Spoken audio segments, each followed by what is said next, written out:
Timo, hvis det ikke er smart, så ved jeg ikke, hvad det er.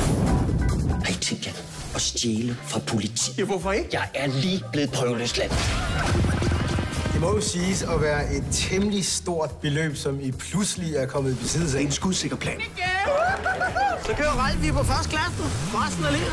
Han tager røven på folk. Nej. Vi skal have vores penge, og det skal være lige nu. Det bliver svært, da selskabet er begæret konkurs. Hvad siger de? Nej, Ralf, det er så panserglas. Man kan ikke blive dømt for at stjæle noget, der allerede er stjålet. Det er genialt, det her. Hvis man ikke har nogen penge, så kan man heller ikke låne noget. Nej, er du sindssyg? Har købt fjæs? Så kan det kun gå en vej, og det er opad. En enhjørning, det er en hest med et øje. Det betyder enøjning. Det skulle da derfor, der er en hest, der hedder en islænder. Og sig mig, hvor meget drak I i går? Stealth mode. Gå under radaren. Hvad nu det? Hvis vi havde to hvad? strikkepinde, et eller andet. Jeg har da strikkepinde med, hvis der lige pludselig skulle opstå en pause. Problemet er bare, at jeg ikke låner min strikkepinde ud.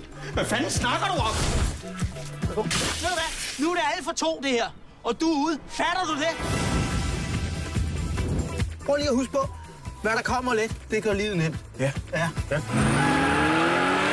Så er det vel det, vi gør.